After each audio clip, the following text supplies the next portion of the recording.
Bismillahirrahmanirrahim. Students, my name is Ahmed Nadeem and I'm your teacher for statistics. Students, अब तक आप measurement of location और measures of dispersion जो है वो पढ़ चुके हैं. आपने mean, median, mode, quartiles, deciles और percentiles भी पढ़े. इसी तरह measures of dispersion के अंदर dispersion की measurements थी. इसमें आपने बहुत सी चीज़ें कैलकुलेट की like quartile deviation, range, mean deviation, standard deviation, coefficient of variation, इसी तरह बहुत से और भी कोफिशिएंट्स आपने कैलकुलेट किए. आपने एक चीज़ नोट की होगी कि ये सारी मेजर्स आपको डेटा के बारे में इंफॉर्मेशन तो प्रोवाइड कर रही हैं, लाइक जो आपकी अरिथमेटिक मीन है, मीडियन है, मॉड है, ये वो मेजर्स हैं जो आपको डेटा के लोकेशन के बारे में इंफॉर्मेशन प्रोवाइड करती हैं. ठीक है. इसी तरह जो मेजर्स ऑफ डिस्पर्शन है वो आपको डेटा की स्कैटर्डनेस के बारे में इंफॉर्मेशन प्रोवाइड करते हैं, डिस्टेंस फ्रॉम द एवरेज के बारे में इंफॉर्मेशन प्रोवाइड करते हैं. इसी तरह अगर हम कोफिशिएंट्स की बात करें तो कोफिशिएंट ऑफ वेरिएशन जो है वो आपको एक से दूसरे डेटा के हवाले से कंपैरिजन में आपको जो है वो कंफर्टेबिलिटी प्रोवाइड करती है कि एक डेटा से दूसरे डेटा के हवाले से अगर हमने कंपैरिजन करना है तो कौन सा डेटा जो है वो रिलायबल है, कौन सा कंसिस्टेंट ज़्यादा है, तो वो भी आपको इंफॉर्मेशन मिल जाती है. लेकिन ये जो मेजर्स ऑफ डिस्पर्शन है और मेजर्स ऑफ लोकेशन जो है ये आपको डेटा की शेप के बारे में इंफॉर्मेशन प्रोवाइड नहीं करती कि डेटा की शेप किस तरह की है. इसका कुछ आइडिया आपने शेप के हवाले से सिमेट्री और स्क्यूनेस में मेजर्स ऑफ लोकेशन के अंदर इसको डिस्कस किया था. ठीक है. लेकिन अभी तक आपको इसकी एग्जैक्ट और एक्यूरेट इंफॉर्मेशन प्रोवाइड नहीं की गई. तो अब आज का जो टॉपिक है वो हम जो पढ़ने जा रहे हैं वो है तो पार्ट मेजर्स ऑफ डिस्पर्शन का, लेकिन ये हमें डेटा की शेप और उसकी ओवरऑल आउटलुक के हवाले से थोड़ी सी इंफॉर्मेशन जो है मजीद प्रोवाइड करेगी. तो आइए चलते हैं अपने टॉपिक की तरफ और देखते हैं बोर्ड पर इस वक्त क्या है. जी स्टूडेंट्स, आज के टॉपिक को अगर आप देखें तो लिखा हुआ है मूवमेंट्स. ठीक है जी. ये मूवमेंट नहीं है.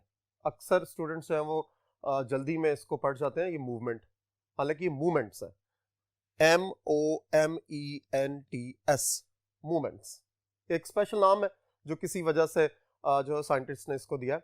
अच्छा जी, अब इनका काम क्या है? यहाँ मूवमेंट्स के अंदर हम कुछ ऐसी मेजर्स करती हैं जो हमारी हेल्प करते हैं आगे जाके हमें जो डेटा है, डिस्ट्रीब्यूशन है, उसकी शेप के बारे में इंफॉर्मेशन प्रोवाइड करने के लिए. लेकिन इससे पहले हम देखते हैं कि मूवमेंट्स जो है वो किस टाइप के होते हैं और क्या जो है वो उसकी आउटलुक बन सकती है या हमें वो किस तरह की उसकी स्टैंडर्डाइज्ड शेप्स जो है वो नजर आती हैं. तो मूवमेंट्स को समझने के लिए आपने अभी जो थोड़ी सी मैंने आपको ब्रीफ इंट्रोडक्शन दिया, आपने जब भी मूवमेंट्स को याद रखना है तो आपने इसको वैल्यूज के कॉन्टेक्स्ट में याद रखना है. यानी हम ये कह सकते हैं कि मूवमेंट्स क्या है? Movements are some values.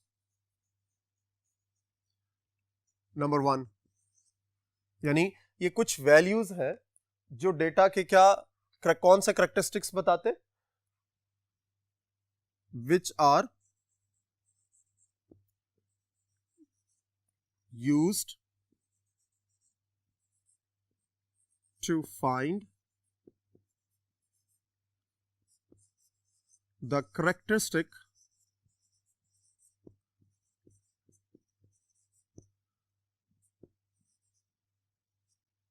characteristics of distribution.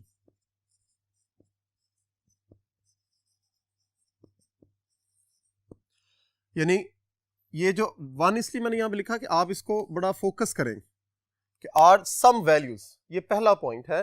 और दूसरा पॉइंट इसमें जो इंपॉर्टेंट समझने वाला है कि which are used to find the characteristics of the distribution. Characteristics distribution के कौन कौन से हो सकते हैं, इस पे भी फोकस करें कि कैरेक्टरिस्टिक्स कौन से हो सकते हैं. हम इसको अगर आप फोकस कर ले तो कैरेक्टरिस्टिक्स ये हो सकते हैं कि डेटा का सेंटर क्या है, नंबर 1. अब सेंटर के लिए आपने मेजर्स ऑफ लोकेशन जो है फाइंड की हैं. कौन कौन सी? हमने मीन, मीडियन, मॉड. ठीक है जी. उससे पहले अगर आप थोड़ा सा और गौर करें तो मीन की हमने 3 टाइप्स देखी, अरिथमेटिक मीन, ज्योमेट्रिक मीन और हार्मोनिक मीन. ये सारी की सारी क्या थी? एवरेजेस थी और वो आम तौर पर डेटा के सेंटर को फाइंड करने के लिए हमारी हेल्पफुल थी. इसी तरह हमने डेटा के हवाले से उसके लोकेशंस में और भी मेजर्स की, वो लोकेशंस कौन कौन सी थी? क्वार्टाइल्स, डिसाइल्स और परसेंटाइल्स। यहां इसको मैं क्लियर कर देता हूं, परसेंटाइल्स। यानी हमने डेटा का सेंटर भी फाइंड किया हुआ है, हमने लोकेशन के हवाले से क्वार्टाइल्स, डिसाइल्स और परसेंटाइल्स भी कैलकुलेट किए हुए हैं। इसी तरह आपने डेटा का डिस्पर्शन वो भी कैलकुलेट किया हुआ है। ठीक है जी, यानी ये इंपॉर्टेंट कैरेक्टरिस्टिक्स है डेटा के। ठीक है जी, अब इसी तरह जो कैरेक्टरिस्टिक के हवाले से देखा जाए तो उसकी शेप भी बड़ी इंपॉर्टेंट है। अब शेप में हम देखते हैं अलोंग एक्स एक्सिस उसकी शेप किस तरह की है और अलोंग वाई एक्सिस उसकी शेप जो है वो किस तरह की है। ठीक है जी, यानी ये कुछ इंपॉर्टेंट कैरेक्टरिस्टिक्स हैं डिस्ट्रीब्यूशन के, कि जब भी हम डिस्ट्रीब्यूशन की बात करते हैं तो हम ये कहते हैं कि डिस्ट्रीब्यूशन में ये कैरेक्टर्स जो है ना हमें पता होने चाहिए। अब आपको कौन से पता है, जरा गौर से देखिए। आपने मेजर्स ऑफ लोकेशन के अंदर सेंटर वैल्यू को फाइंड कर चुके हैं। ठीक है, इसी तरह हम मेजर्स ऑफ लोकेशन के अंदर क्वार्टाइल्स, डिसाइल्स और परसेंटाइल्स भी फाइंड कर चुके हैं। ठीक है, हम डिस्पर्शन को देख चुके हैं, कैलकुलेट भी कर चुके हैं। डिस्पर्शन में हमने काफी इंपॉर्टेंट मेजर्स किए हैं। ठीक है, लेकिन शेप के हवाले से हम थोड़ा सा यानी रिलेक्टेंट है, हम थोड़ा सा इसमें देखते हैं कि हमें अच्छे तरीके से इसके बारे में आइडिया नहीं है। सो ये जो कैरेक्टरिस्टिक्स है, ठीक है, ये डिस्ट्रीब्यूशन के सबसे इंपॉर्टेंट है। ठीक है, अब इन्हीं कैरेक्टरिस्टिक्स को फाइंड करने के लिए एक नई यूं कह लें कि रीजन को डिफाइन किया गया या इन्वेंट किया गया, वो थे मूवमेंट्स। और मूवमेंट्स क्या है? Some values. यानी हमने कुछ वैल्यूज जो है वो कैलकुलेट की स्टैटिस्टिक्स के अंदर, जो कि यूज हो जाती हैं आगे जाके किसके लिए? हम डेटा की इनमें से ऑलमोस्ट ऑल कैरेक्टरिस्टिक्स फाइंड करने के लिए। ठीक है, जो सबसे ज्यादा इंपॉर्टेंट, यानी हम इन मूवमेंट्स के थ्रू सेंटर भी फाइंड कर लेते हैं, इन मूवमेंट्स के थ्रू हम डिस्पर्शन भी कैलकुलेट कर लेते हैं, इन मूवमेंट्स के थ्रू हम शेप को भी फाइंड कर लेते हैं। ठीक है, इसलिए कहा जाता है कि मूवमेंट्स जो ये सम वैल्यूज हैं, ये मूवमेंट्स की जो वैल्यूज हैं, ये आपके लिए जो है वो ऑलमोस्ट बैकबोन का रोल प्ले करती हैं अगर आप स्टैटिस्टिक्स की स्टडीज कर रहे हैं। यानी स्टैटिस्टिक्स की स्टडीज के अंदर इनका रोल जो है वो बहुत ज्यादा इंपॉर्टेंट है। सो इसलिए जो है वो आज के टॉपिक को आपने थोड़ा सा और सेंसिबली इसको अंडरस्टैंड करना है कि मूवमेंट्स जो है ये किस तरह इंपॉर्टेंट है हमारे लिए। ये इसकी जनरल इंट्रोडक्शन मैंने यहाँ पे दिया। अब नेक्स्ट बोर्ड की तरफ चलते हैं और देखते हैं कि आज मूवमेंट्स जो है वो हमें किस तरह की कैलकुलेशंस की तरफ लेके जा रहे हैं। अच्छा जी, मूवमेंट्स के अंदर सबसे इंपॉर्टेंट जो है वो मूवमेंट्स अबाउट मीन है जी। ठीक है, और भी मूवमेंट्स हैं लेकिन सबसे इंपॉर्टेंट जो है वो मूवमेंट्स अबाउट मीन है। वो क्या है, जरा इसकी डेफिनेशन को बोर्ड में समझने की कोशिश करें। ठीक है, विच आर यानी ऐसे movements, the movements which are mean of deviations from mean. यानी इसमें भी इंपॉर्टेंट कुछ पॉइंट्स हैं। मीन तो है एक बात, किसका? डेविएशंस फ्रॉम मीन, यानी ये जो पोर्शन है ये अलग है। यानी मीन तो है ये, लेकिन किस चीज का मीन है? Deviations from mean after raising them to integer powers. यानी इंटीजर पावर्स को रेस करते हुए हम आगे की तरफ चलते हैं और उनका मीन कैलकुलेट कर लेते हैं। यानी वन बाय वन आप ये कह सकते हैं कि वन बाय वन पावर को कंसिडर किया जाता है और उनकी मीन्स को कैलकुलेट करते चले जाते हैं हम। ठीक होगी बात? अच्छा जी, अब इसको कैसे देखना है? अब सबसे पहले ऑब्वियसली हम पॉपुलेशन को डिस्कस करते हैं। तो rth population movement about mean is noted by mu R. ये इंपॉर्टेंट इसकी नोटेशन है जो आपने याद रखनी है, म्यू आर। ठीक है, ये एक्चुअली यू ही है जो कि ग्रीक लेटर्स में लिखा जाता है, और इसको लिखने का तरीका एक दफा देख लीजिए। इसको हम ऐसे यू की तरह ही लिखेंगे, लेकिन ये थोड़ा सा ऐसे अलग से एक जो ना साइड यहां से इसकी बाहर की तरफ होती है। सो म्यू आर इसका किसका है जी? ये पॉपुलेशन का मूवमेंट। अब इसका फॉर्मूला जरा देखिए, उसने क्या है कहा आपको शुरू में कि mean of the deviation from mean. Deviation हमेशा याद रखिए ऑब्जर्वेशन से ली जाती है। सो इसका मतलब ये हुआ कि x में से म्यू को माइनस करेंगे, ठीक है, और उसका मीन ले लेंगे, ठीक है जी। अब मीन से इसको डिवाइड करना, लेकिन वो क्या था ये आर, जरा गौर कीजिए, हमने यहां पर बात की आरथ मूवमेंट, और ये आरथ मूवमेंट कैसे जनरेट हो रहा है कि आप इसकी इंटीजर पावर्स को कंसिडर कर रहे हैं, ये बात है यहां पर इंपॉर्टेंट। यानी ये जो आर है ये इसलिए लिखा गया कि ये आरथ मूवमेंट है, ठीक है, और ये आर कैसे जनरेट होगा, ये इंटीजर पावर्स के हवाले से इसको हम आगे जाकर देखेंगे और इसको कैलकुलेट करेंगे, ठीक हो गया। अब ये था movement about mean for population. अब चूंकि आपको इससे पहले डिस्कशन की जा चुकी हुई है कि हम रियल लाइफ के अंदर जो है वो पॉपुलेशन की कैलकुलेशन जो है वो ऑलमोस्ट नहीं करते, हम ज्यादातर जो है वो क्या करते हैं, सैंपल को यूज करते हैं, ठीक है, और सैंपल ऑब्जर्वेशंस के बेस पर हम पॉपुलेशन को एस्टिमेट करते हैं या पॉपुलेशन के बारे में आइडियाज जनरेट करते हैं। सो अब sample movements about mean are denoted by M R. अब जरा नोटेशन का डिफरेंस याद रखना आपने कि जब पॉपुलेशन मूवमेंट्स की बात होगी तो म्यू आर, और जब सैंपल के मूवमेंट्स की बात होगी तो वो एम आर होंगे। Very clearly, sample movements M R, और आर जो है वो सबस्क्रिप्ट में लिखा जाएगा स्मॉल करके इस तरह, ठीक है जी। अब एम आर का जो फॉर्मूला है उसको भी अंडरस्टैंड कर लें। फॉर्मूला वही होगा, इसकी डेफिनेशन की बेस पर आपने ये समझना है कि which are the mean of the deviations. हमने यहां पर जनरलाइज्ड डेफिनेशन लिखी है, ठीक है, आप इस डेफिनेशन को यहीं से याद भी कर सकते हैं, अलग से कोई नई डेफिनेशन याद करने की आपको जरूरत नहीं, क्योंकि आप इसको समझ रहे हैं, यहीं से याद कर लीजिए। क्या है जी? The movements which are mean of the deviation from mean, ठीक है। तो इसी तरह यहां पर भी होगा इसका कॉन्सेप्ट, यानी डेविएशन फ्रॉम द मीन, चूंकि ये हम सैंपल के लिए यूज कर रहे हैं तो इसलिए सैंपल का मीन ही यूज होगा। तो x में से x बार को माइनस करना है और उसका सम करने के बाद, यानी डेविएशंस लेने के बाद सम करना है और n पे डिवाइड कर देना, और r देखिए वहीं मौजूद है, जैसे मैंने आपको यहां पर इसका कॉन्सेप्ट जो है वो डेवलप किया था कि r जो है वो पावर के तौर पर कंसिडर होगा और यहां m r आएगा। क्लियर होगी बात? अब हम आगे, और ये अनग्रुप डेटा के लिए, इसी तरह ग्रुप डेटा के लिए भी हम इसके फॉर्मूले को कंसिडर कर सकते हैं, ठीक है। नेक्स्ट बोर्ड की तरफ चलते हैं और देखते हैं ग्रुप डेटा में हम इसको किस अंदाज में लिख सकते हैं। तो चलिए नेक्स्ट बोर्ड पे जी। अब नेक्स्ट बोर्ड पर हम डिस्कस करने लगे इसका ग्रुप डेटा का फॉर्मूला, वो होगा M R sigma I varies from 1 to n f times x minus x bar raised to power r divided by sigma f। ठीक हो गया जी? यानी आप गौर कीजिए, n की जगह सिग्मा f आ गया और जो ऊपर न्यूमरेटर में f के साथ उसको मल्टीप्लाई करना पड़ेगा, जैसे आप अरिथमेटिक मीन में भी कर चुके हैं कि जब आप सिंपल मीन को कैलकुलेट करते थे तो वो सिग्मा x ओवर n होता था, ठीक है।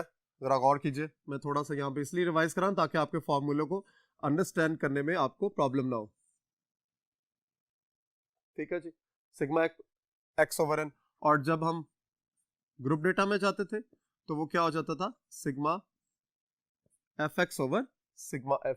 तो क्या फर्क आता था कि नंबर ऑफ ऑब्जर्वेशंस n होती थी, यहाँ पर सिग्मा f आ गया, और x के साथ जो है वो यहाँ पर f क्योंकि फ्रीक्वेंसी है तो वो ग्रुप डेटा की वजह से यहाँ मल्टीप्लाई हो जाती है। तो यहाँ पर भी यही केस है, ठीक है, कि जो हमने प्रीवियस बोर्ड के ऊपर हमने अनग्रुप डेटा का फॉर्मूला डिस्कस किया था उसमें और इस फॉर्मूले में फ्रीक्वेंसी, चूंकि ग्रुप डेटा को हम यूज करने लगे तो वहां पर उस f जो है इन्वॉल्व हो जाएगा।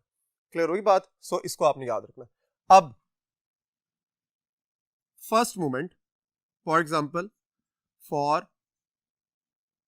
अनग्रुप डेटा, तो मूवमेंट्स जो है वो कौन कौन से होंगे। First movement about mean m1, तो देखिए ये क्या बनेगा, सिग्मा x माइनस x बार की पावर 1 डिवाइडेड बाय n। तो इसको आगे कैसे देख सकते हैं, sigma x minus X bar over n। r की जगह मैंने 1 लगाया क्योंकि उन्होंने कहा rth मूवमेंट। तो rth मूवमेंट का मतलब है कि r की जो वैल्यूज हैं वो चेंज होती चली जाएंगी। r की वैल्यू 1 हो सकती है, r की वैल्यू 2 हो सकती है, r की वैल्यू 3 हो सकती है, ठीक है, और सो ऑन। हम इसको अप टू आर रिक्वायरमेंट जो है वो उसको चेंज कर सकते हैं या इसको एडअप कर सकते हैं आगे जाकर, ठीक है। सो फर्स्ट मूवमेंट इसलिए मैंने लिखा, जब हम यहां पर ये देखिए r की जगह 1 लगाने से, अगर आप प्रीवियस बोर्ड की तरफ देखें तो वहां पर भी आपको यहां नजर आएगा कि ये जो म्यू r था और इसमें पावर थी r, और नीचे भी यहां पर जो हमने फॉर्मूला डिस्कस किया सैंपल इंफॉर्मेशन के लिए, तो M R is equal to X minus X bar की पावर आर है। तो इसका मतलब है यहां आर की जगह पर हम 1 पुट अप कर रहे हैं, तो जब यहां पुट अप करेंगे आर की जगह पर 1, तो यहां पावर में भी 1 आ जाएगा, ठीक है जी। यही चीज आगे हमने इस बोर्ड पे डिस्कस कर रहे हैं कि जब हम पावर 1 करते हैं तो क्या सिचुएशन क्रिएट होती है। अब देखिए जरा, मैं इसको 0 लिख सकता हूं। आप में से कोई मुझे बताएगा ऐसा क्यों हुआ? जरा सोचिए। मेजर्स ऑफ लोकेशन के हवाले से मैं हिंट दे रहा हूं आपको कि मेजर्स ऑफ लोकेशन में इस तरह की एक एक्टिविटी हमने की हुई है। वो एक्टिविटी क्या थी? अगर किसी को याद हो तो प्रॉपर्टीज ऑफ अरिथमेटिक मीन में कुछ इस तरह का था। जरा सोचिए, कुछ स्टूडेंट्स को याद आ गया होगा कि यहां पर हमने ये 0 क्यों आया। क्यों? क्योंकि first property of arithmetic mean क्या थी? First property of arithmetic mean ये थी कि sigma x minus X bar is always taken as 0. Sum of deviations from arithmetic mean is always taken as 0. यही बात जो है वो हमने मेजरमेंट ऑफ सेंट्रल टेंडेंसी में भी पढ़ी थी। सो इसका मतलब ये हुआ कि जब हम यहां पर इसको अप्लाई करेंगे, sum of x minus X bar यानी sum of deviation from arithmetic mean is always taken as 0, तो 0 डिवाइडेड बाय n 0। क्लियर होगी बात? सो गौर करें कि अगर आप प्रीवियसली अपने नॉलेज को अपने माइंड के अंदर रखते हैं, जो भी आपने प्रीवियसली पढ़ा हुआ है, तो फिर देखें कितना ज्यादा ये आसान हो जाता है। सो वेरी केयरफुली कि आप आगे बढ़ने के लिए आपको पीछे वाला पोर्शन जो है वो बड़े अच्छे तरीके से क्लियर होना चाहिए, ठीक है जी। So first movement about mean, अब यहां आपने क्या पढ़ा? First movement about mean is always 0। ये फर्स्ट मूवमेंट की वैल्यू है m1 की, ठीक है जी। अच्छा जी, अब आगे चलते हैं, यानी इसके लिए हमें कोई फॉर्मूला माइंड में नहीं रखना। ओके, आगे चलो। m2 sigma x minus X bar की पावर 2 डिवाइडेड बाय n। सोचिए जरा, थोड़ा सा यहां पर इस फॉर्मूले को अंडरस्टैंड करने के लिए ज्यादा दूर नहीं जाना पड़ेगा, थोड़ा सा पीछे जाना पड़ेगा। जरा थोड़ा सा पीछे जाएं और देखें कि डिस्पर्शन के अंदर इस तरह का एक फॉर्मूला हमने अंडरस्टैंड किया, ठीक है जी। वो क्या था? Sigma x minus X bar square over n। जरा गौर कीजिए।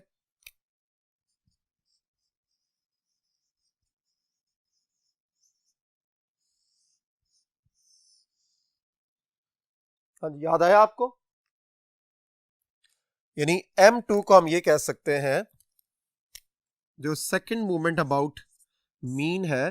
फॉर्मूला तो हो गया, फॉर्मूला तो क्लियर है, sigma x minus X bar square over n, लेकिन एक्चुअली ये वेरिएंस के इक्वल था। सो अब आपने कुछ चीजें याद रखनी है जो साइड पर मैं लिख रहा हूं कि m1 first movement about mean is 0, m2 second movement about mean is variance.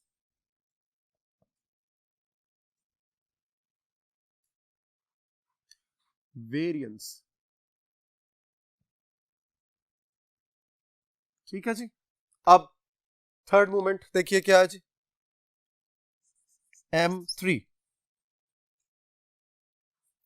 That is equal to sigma x minus X bar cube over n। Clear हुई बात? जरा गौर से देखिए, जब हम यहां 1 कर रहे थे m के साथ तो पावर में 1 है फर्स्ट मोमेंट, जब हम m के साथ 2 कर रहे हैं तो पावर में भी 2 आ रहा है सेकंड मोमेंट, और जब हम 3 कर रहे हैं m के साथ तो पावर में भी 3 आ रहा है। सो फाइनली आप ये कह सकते हैं, यहां से आगे चलें तो m4 क्या होगा, sigma x minus X bar की पावर 4 डिवाइडेड बाय n। इस तरह 4 मूवमेंट्स जो हैं वो हमने उनके फॉर्मूलाज को अंडरस्टैंड किया। First movement about mean sigma x minus X bar over n, जो कि प्रॉपर्टी के तहत जो है वो 0 के इक्वल होता है। Second movement about mean sigma x minus X bar square over n, जो कि वेरिएंस के इक्वल होता है। Third movement about mean sigma x minus X bar cube over n, और fourth movement about mean sigma x minus X bar की power 4 over n। ठीक है, ये क्यूब हो गया, अगर थर्ड मूवमेंट है तो क्यूब आ रहा है, फोर्थ मूवमेंट है तो 4 आ रहा है, अगर सेकंड मूवमेंट है तो पावर स्क्वायर में है, अगर फर्स्ट मूवमेंट है तो पावर 1 में है। इस तरह आपने इसको याद रखना है। अब नेक्स्ट बोर्ड की तरफ चलते हैं और देखते हैं कि ग्रुप डेटा में इसका फॉर्मूला जो है वो आउटलुक उसकी क्या जनरेट होती है। तो चलिए नेक्स्ट बोर्ड की तरफ। जी स्टूडेंट्स, ग्रुप डेटा के लिए M R is equal to, हमने जो फॉर्मूला पढ़ा था, sigma F times X minus X bar की power R over sigma F. ठीक है जी, तो फर्स्ट जरा पुटअप करें m1। फर्स्ट मूवमेंट के लिए वैल्यू आप पुट करेंगे 1, sigma x minus X bar की power 1 divided by sigma f। तो देखिए ये क्या बन जाएगा, sigma f times x minus X bar over sigma f। अब आंसर जो है वो इसका 0 आ जाएगा, क्योंकि ये भी प्रॉपर्टी का ही पार्ट है। ठीक है, आगे चलिए, m2 sigma f times x minus X bar की power 2 over sigma f, that is equal to variance again.